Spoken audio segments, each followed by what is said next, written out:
Good morning बच्चों, biology.com में आपका स्वागत है। हम पढ़ रहे थे साइटोलॉजी, जिसमें हमने कोशिका का जो इंट्रोडक्शन है वो पूरा कर लिया। साथ ही साथ अब दूसरा जो हम टॉपिक स्टार्ट करना चाहेंगे, दूसरा है सेल थ्योरी या कोशिका सिद्धांत। सेल थ्योरी या कोशिका सिद्धांत बहुत महत्वपूर्ण टॉपिक है। छोटी कक्षाओं में कक्षा 11 और 12 में विशेषकर इससे संबंधित प्रश्न जरूर आता है, और बड़े जो कंपटीशन एग्ज़ाम्स में है उसमें इससे जो संबंधित पोस्टुलेट्स है वो दिए जाते हैं और इनके वैज्ञानिक पूछे जाते हैं। तो चलो स्टार्ट करते हैं सेल थ्योरी या कोशिका सिद्धांत। सबसे पहले आपको याद करना है ये 3 साइंटिस्टों के नाम, बहुत महत्वपूर्ण है। पहली बात, कोशिका सिद्धांत किसने दिया? ऐसा क्वेश्चन आता है, सेल थ्योरी किसके द्वारा या कोशिका सिद्धांत किसके द्वारा दी गई? तो वो थे स्लीडेन और स्वान। स्लीडेन और स्वान। स्लीडेन जो है वो एक जर्मन बॉटनिस्ट थे। जर्मन बॉटनिस्ट थे। जर्मन बॉटनिस्ट मीन्स जर्मनी के एक वनस्पति विज्ञान के ज्ञाता थे। और दूसरे स्वान, ये भी जर्मनी के ही जर्मन जूलॉजिस्ट थे।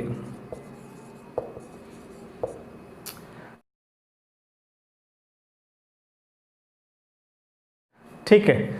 स्लीडेन ने 1838 में प्लांट्स को ऑब्जर्व किया और देखा कि सभी प्लांट्स जो है वो सेल्स के बने हुए होते हैं।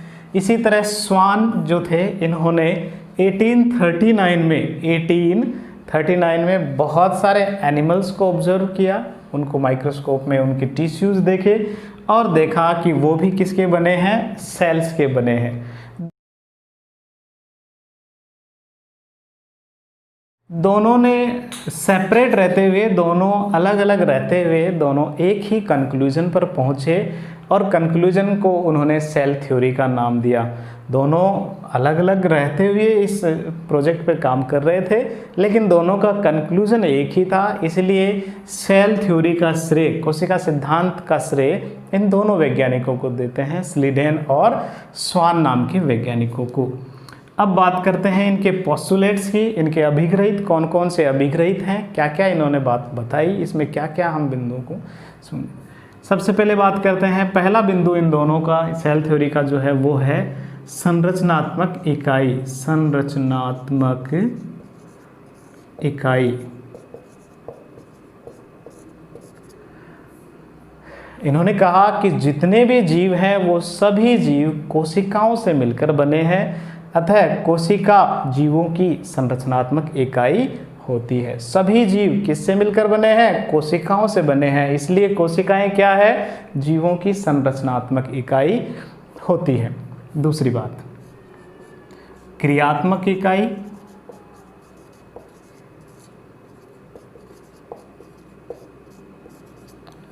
जीवों में जितने भी कार्य होते हैं वो सभी कार्य कोशिकाओं में या कोशिकाओं द्वारा संपन्न होते हैं, या तो कोशिकाओं के भीतर होंगे या कोशिकाओं के जो उत्पाद होंगे उनके द्वारा वो क्रियाएं संपन्न होती है। अतः जीवों की क्रियात्मक इकाई कौन हुई? कोशिका हुई। कोशिका क्या है? कोशिका सभी जीवों की क्रियात्मक इकाई भी होती है, यानी कि सभी कार्य कोशिकाओं द्वारा संपन्न होते हैं। तीसरी बात इन्होंने कही, आनुवांशिक इकाई। आनुवांशिक इकाई। सभी जीवों में कोशिकाएं आनुवांशिक सूचनाओं को एक पीढ़ी से दूसरी पीढ़ी में लेके जाती है, और वो जो सूचनाएं जाती है वो डीएनए के रूप में जाती है। किस रूप में जाती है? डीएनए के रूप में। अतः इन्होंने जो बात कही वो क्या, कि सभी जीवों में जो आनुवांशिक सूचनाएं हैं वो एक पीढ़ी से दूसरी पीढ़ी में कोशिकाओं द्वारा ही जाती है। नेक्स्ट जो पोस्टुलेट है, अब इन दोनों वैज्ञानिकों की एक कमी ये रही कि वो ये बात नहीं बता पाए, ये चीज़ क्लियर नहीं कर पाए कि आखिर कोशिकाएं बनती कैसे है, कोशिकाओं की उत्पत्ति कैसे होती है, कैसे नई कोशिका बनी। यह बात तीसरे जो वैज्ञानिक हैं वो उन्होंने क्लियर की, और वो थे रुडोल्फ विर्चो। क्या नाम है? रुडोल्फ विर्चो इन्होंने 1855 में यह एक और पोस्टुलेट इस सेल थ्योरी में जोड़ा, और वो ये था कि सभी कोशिकाएं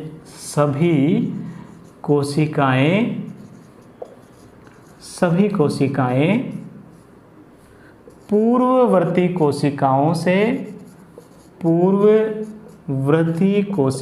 से निर्मित होती है। यानी कि नई कोशिकाओं का निर्माण किससे हो रहा है? पहले वाली कोशिकाओं से, पूर्ववर्ती कोशिकाओं से। और वो चीज़ हम आगे और पढ़ने वाले हैं, कोशिका विभाजन। देखा जाए तो ये जो प्रोसेस हो रही है वो किसके द्वारा हो रही है? कोशिका विभाजन द्वारा। कोशिका विभाजन, जिसमें दो तरह का विभाजन, समसूत्री विभाजन और अर्धसूत्री विभाजन। ठीक है, तो नई कोशिकाओं का निर्माण किससे हो रहा है? पूर्ववर्ती कोशिकाओं से। इससे जो पहले वाली जो कोशिकाएं हैं, जिन्हें मातृ कोशिकाएं या मदर सेल्स कहेंगे, वो कोशिकाएं विभाजन करके नई कोशिकाओं का निर्माण करते हैं। ये बात कहने वाले जो साइंटिस्ट थे वो कौन थे? रुडोल्फ विर्चो, जिन्होंने 1855 में ये पोस्टुलेट या ये अभिग्रहित कहा। इनके द्वारा जो अभिग्रहित दिया गया था उसमें इन्होंने एक जर्मन सेंटेंस का, वो बड़ा महत्वपूर्ण है, बहुत सारी एग्जाम्स में पूछा जाता है। वो है ओमनिस सेलुला ई सेलुला। ओमनिस सेलुला ई सेलुला। ओमनिस सेलुला ई सेलुला, ये वर्ड, ये जो सेंटेंस है, ये रुडोल्फ विर्चो ने कहा था। और इसका जो अर्थ होता है वो यही होता है कि सभी नई कोशिकाएं पूर्ववर्ती कोशिकाओं से बनती है, कि sales comes from pre existing cells. English में अगर इसका अर्थ देखें तो वो ये होता है, sales comes from pre existing cells, पूर्ववर्ती कोशिकाओं से। ठीक है, तो रुडोल्फ विर्चो का भी इस थ्योरी में बहुत बड़ा योगदान था। अब जो मॉडर्न सेल थ्योरी है उसमें दो बिंदु और जोड़े गए, साथ ही साथ दो बिंदु मॉडर्न थ्योरी में और जोड़े गए। पहला ही तो ये है कि जीवन की आधारभूत इकाई कोशिका को ही कहा गया। किसकी आधारभूत इकाई? जीवन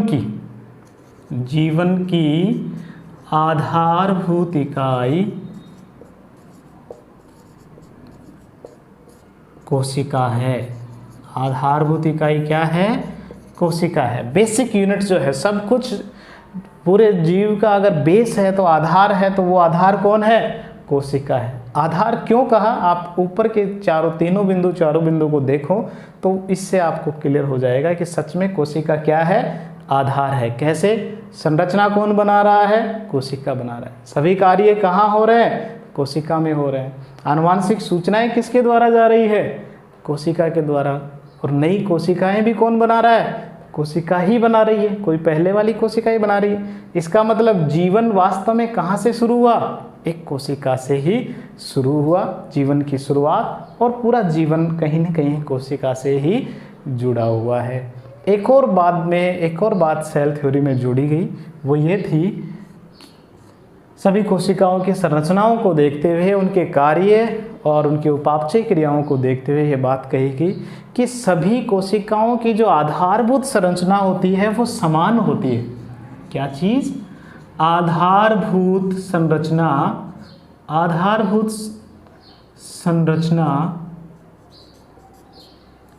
समान होती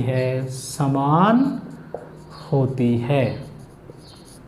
सभी कोशिकाओं की आधारभूत संरचना जो होती है वो कैसी होती है? समान होती है। यानी कि आप सभी कोशिकाओं के अगर स्ट्रक्चर देखो तो उसमें कहीं न कहीं एक सेल बाउंड्री होगी, उसके अंदर एक साइटोप्लाज्म होगा, न्यूक्लियस होगा। कुछ कोशिकाओं में न्यूक्लियस नहीं भी है, वो अलग बात है, वो उनके अलग अलग कार्यों के हिसाब से डिसाइड होता है। लेकिन मोस्टली सभी में ऐसी स्ट्रक्चर होती है, उनमें कुछ कोशिकांग होंगे। साथ ही साथ आप अगर उनमें एक चीज़ और नोट करो, सभी सेल्स में जो मेटाबॉलिक एक्टिविटी है वो लगभग समान होती है। उपापचयन क्रिया समान होती है। कैसी होती है? समान होती है। उपापचयन क्रिया समान होती है। उपापचयन क्रिया समान होती है। कैसे? जैसे श्वसन की क्रिया का आप उदाहरण लो।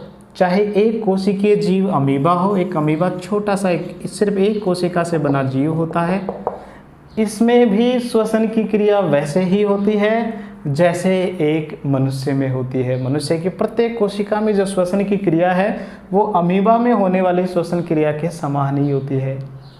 इसका मतलब क्या हुआ? उपापचयन क्रिया सभी कोशिकाओं में कैसी होती है? समान होती है। अमीबा ही नहीं, आप पादपों में भी देखें तो पादपों में भी श्वसन की क्रिया समान ही होती है।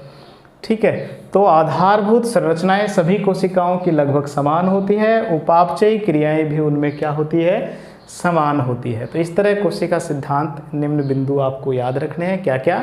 कि कोशिकाएं सभी जीवों की संरचनात्मक इकाई होती है, कोशिकाएं सभी जीवों की क्रियात्मक इकाई होती है, कोशिकाएं ही है जो एक पीढ़ी से दूसरी पीढ़ी में लक्षणों को लेकर जाती है, मतलब ये आनुवांशिक इकाई है। नई कोशिकाओं का निर्माण पूर्ववर्ती कोशिकाओं से होता है। जीवन की आधारभूत इकाई किसे कहा? कोशिका को कहा। और इनकी संरचना भी अगर देखा जाए, कोशिकाओं की आधारभूत संरचना देखी जाए तो वो भी समान ही होती है। उपापचयन दृष्टि से भी सभी कोशिकाएं समान होती है। 3 वैज्ञानिक आपको याद रखना है, स्लीडेन, स्वान और रुडोल्फ विर्चो। मुख्य सिद्धांत किसने दिया?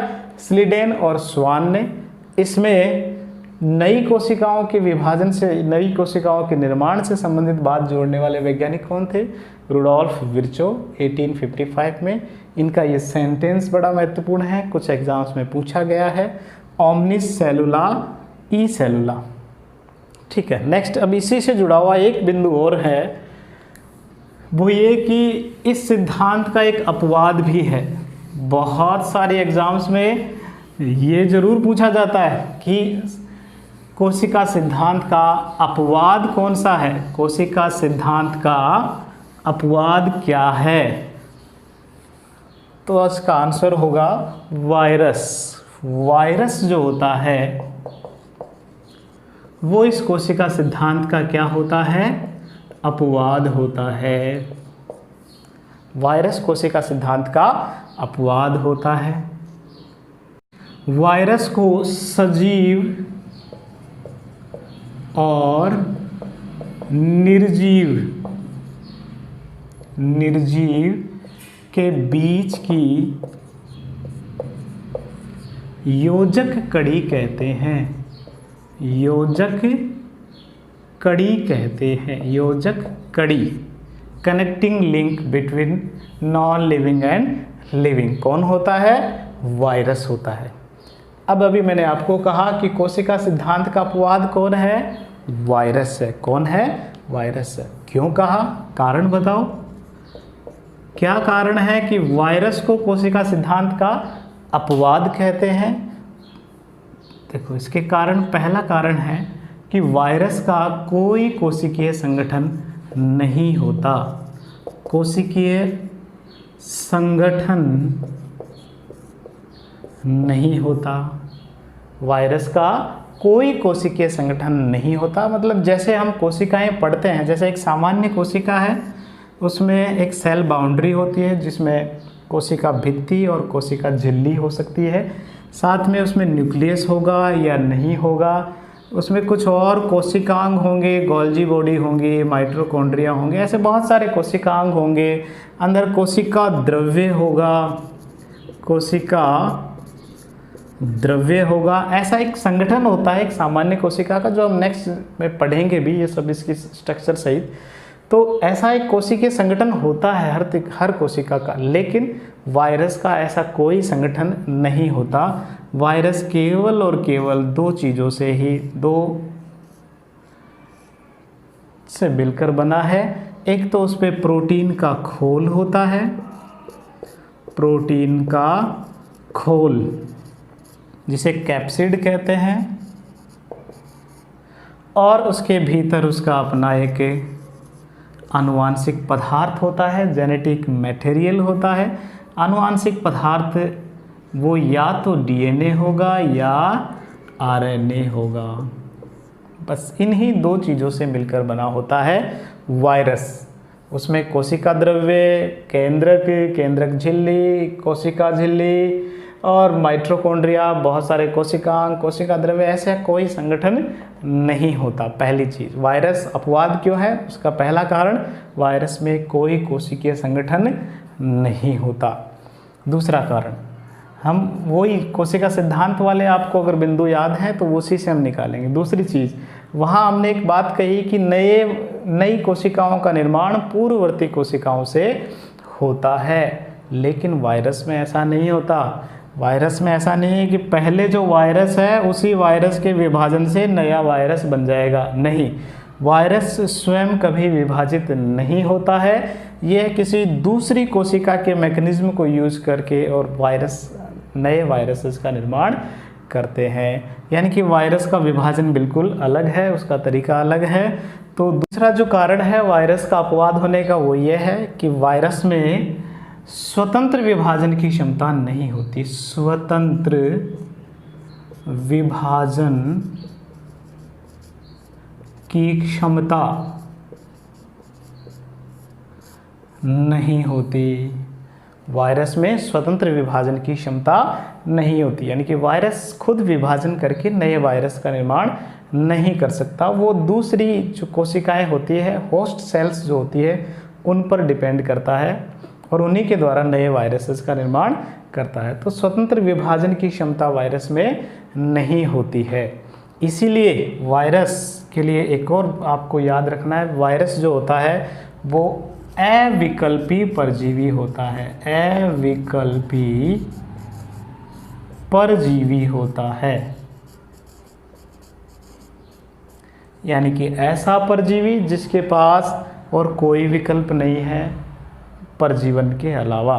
वो हमेशा किसी न किसी कोशिका के भीतर रहकर ही अपना जीवन यापन कर सकता है। तो हमेशा वायरस कैसा होता है? अविकल्पी परजीवी होता है, हमेशा उसके पास परजीवन के अलावा कोई और विकल्प नहीं होता। तो इन सब बिंदुओं द्वारा हम, और तीसरा एक बिंदु और हम कह सकते हैं कि वायरस जो होता है उसमें, वायरस में किसी तरह की कोई संरचनाएं, कोशिकीय संरचनाएं नहीं पाई जाती। कोई कोशिकीय संरचनाएं नहीं पाई जाती। कोशिकीय संरचनाएं नहीं पाई जाती।